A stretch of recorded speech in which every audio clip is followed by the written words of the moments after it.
Hello everyone. Rafale academy में आप सभी का स्वागत है। मेरा नाम अर्शी है और मैं यहाँ आपको पॉलिटी पढ़ाती हूँ। ठीक है। राफेल एकेडमी में मेरे द्वारा आपको पॉलिटी कराई जा रही है। पॉलिटी में आपको भाग 3 मूल अधिकार पढ़ाए जा रहे हैं। मूल अधिकार आपको पता होगा कि मूल अधिकारों से आपके पॉलिटी में एक ना एक क्वेश्चन जरूर बनता है। तो मूल अधिकारों को अच्छे से रट लो, अच्छे से याद कर लो, ताकि आपको मूल अधिकार से एक भी क्वेश्चन ना छूटे और अपनी पढ़ाई को बेहतर से बेहतर बनाओ। ठीक है, ताकि आपको सक्सेस जो आपको पाना है, जो आपका लक्ष्य है, जो आपका टारगेट है, वो आपको जल्द से जल्द मिल जाए। अपनी पढ़ाई को इतना बेहतरीन कर दो और अपने एम, अपने ड्रीम को, अपने टारगेट को इतना अपना डेडिकेशन एकदम हार्ड वर्किंग हो जाए। आपका जो काम है बहुत ज़्यादा इतना हार्ड वर्किंग हो आप बन जाओ कि आपकी सक्सेस आपको लगे कि हमारे बिल्कुल पास में हमारी मंजिल है।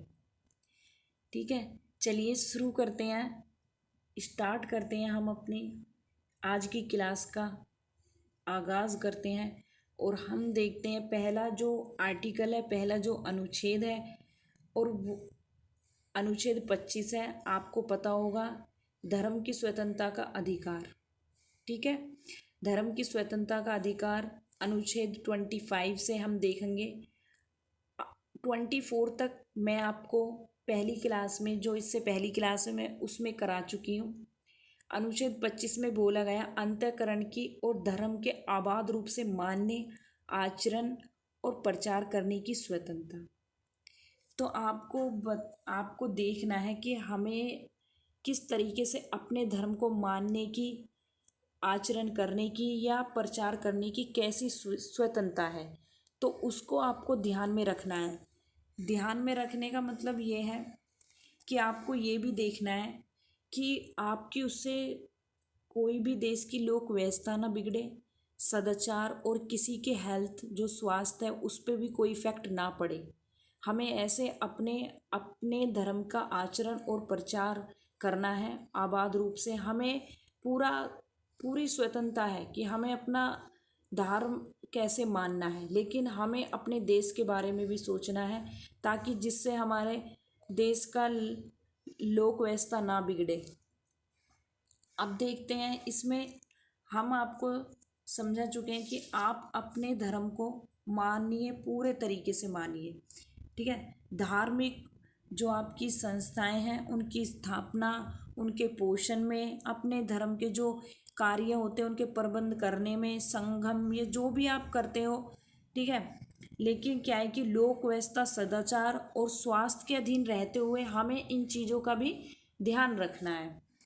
तो अनुच्छेद 25 क्या कहता है? अंतःकरण की और धर्म के आबाद रूप से मानने की, आचरण और प्रचार करने की क्या है, हमें स्वतंत्रता है।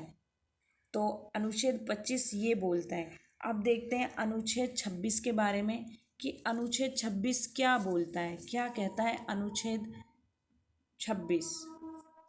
ठीक है, अनुच्छेद 26 जो बोलता है, देखते हैं।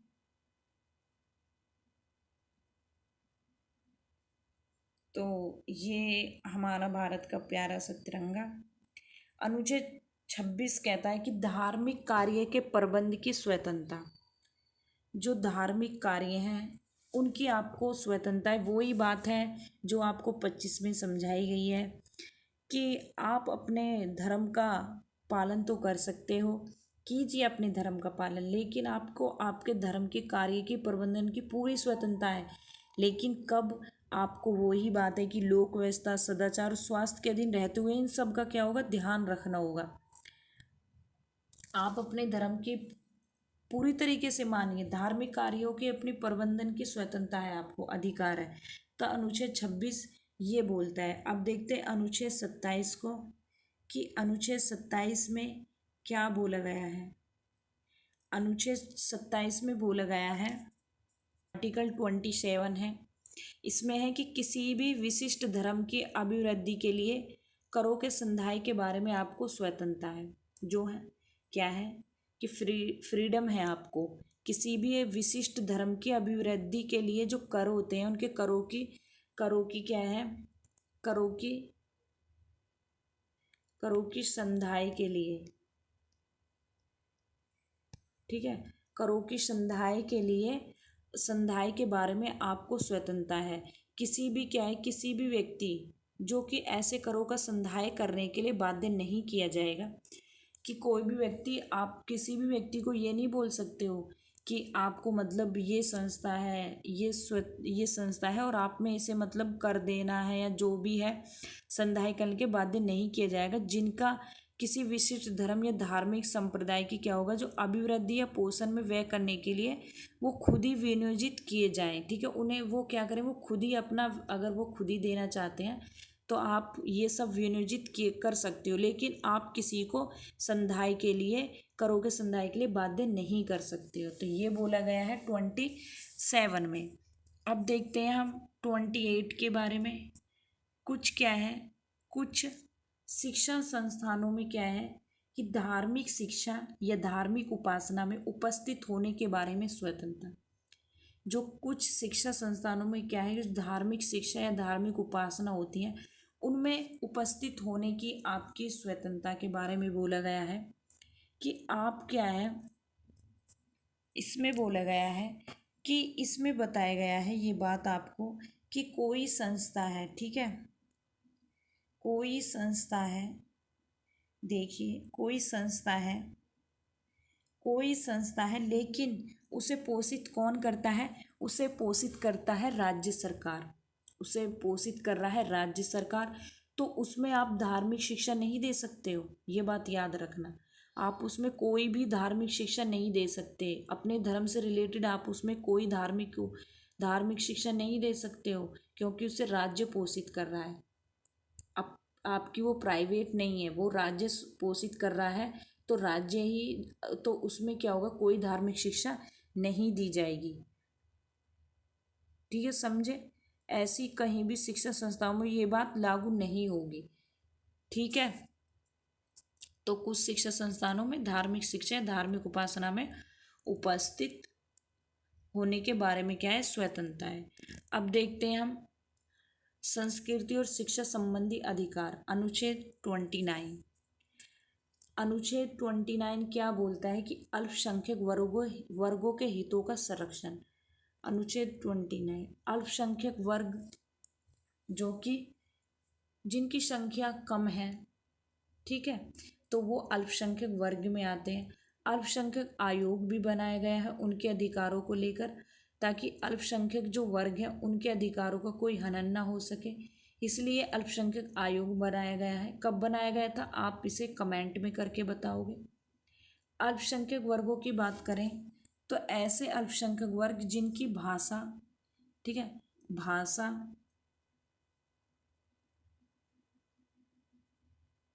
भाषा ये सही नहीं चलता है, भाषा या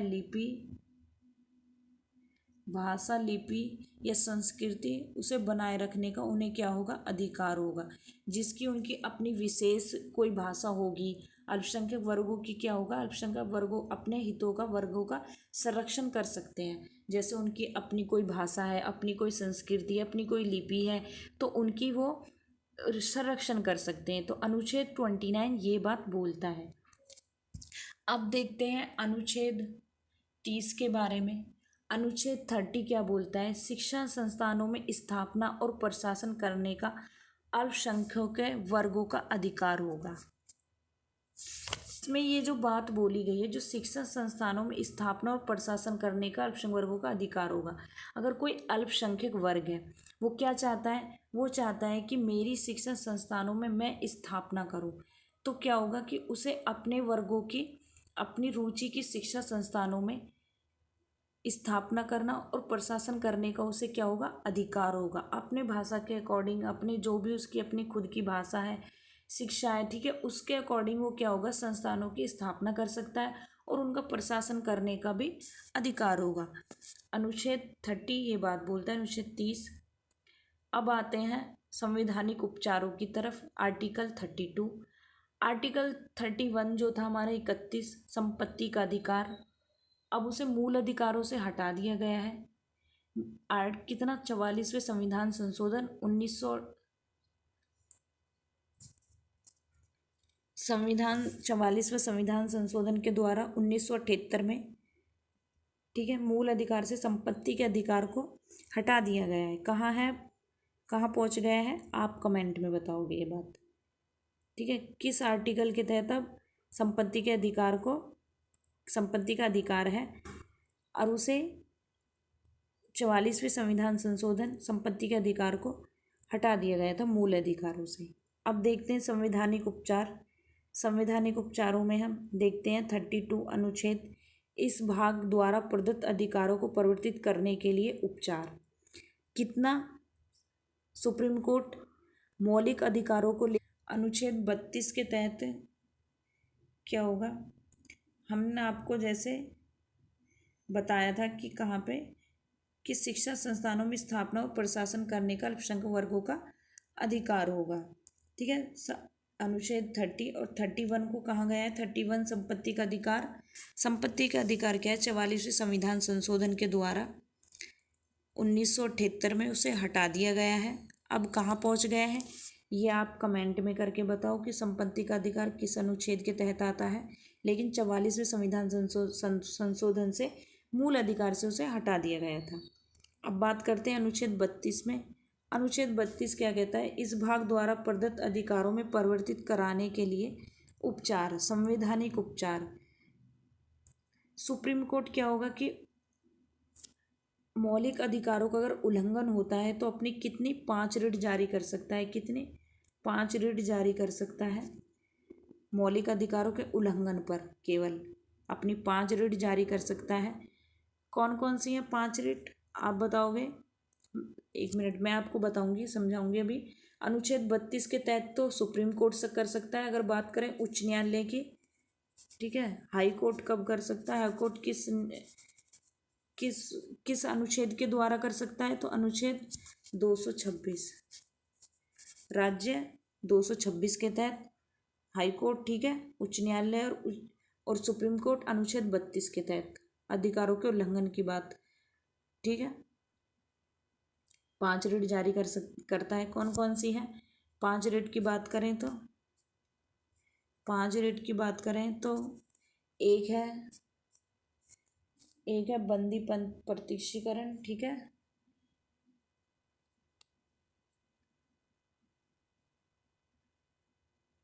बंदी प्रत्यक्षीकरण,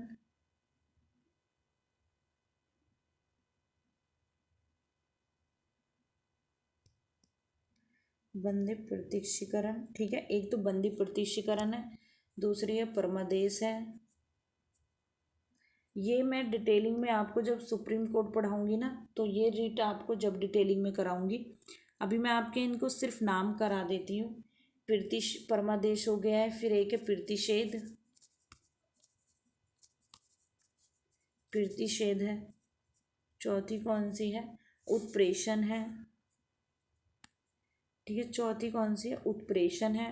बात करें 5वीं की, तो 5वीं कौन सी है, अधिकार परीक्षा, ठीक है, अधिकार परीक्षा। तो ये क्या है, ये 5 रिट जारी करता है सुप्रीम कोर्ट, किसके, केवल मौलिक अधिकार जो है हमारे उनके उल्लंघन पर। और राज्य किस अनुच्छेद के तहत, सुप्रीम कोर्ट 32 अनुच्छेद के तहत और राज्य 226 अनुच्छेद के तहत, ठीक है, रिट जारी करता है। तो यहाँ पर होती है हमारी क्लास ख़त्म। आपको मिलेंगे हम नेक्स्ट क्लास में। अगर आपको वीडियो अच्छी लगती है तो आप ज़रूर लाइक कमेंट शेयर ज़रूर किया कीजिए। वीडियो पूरी देखने के लिए थैंक यू सो मच।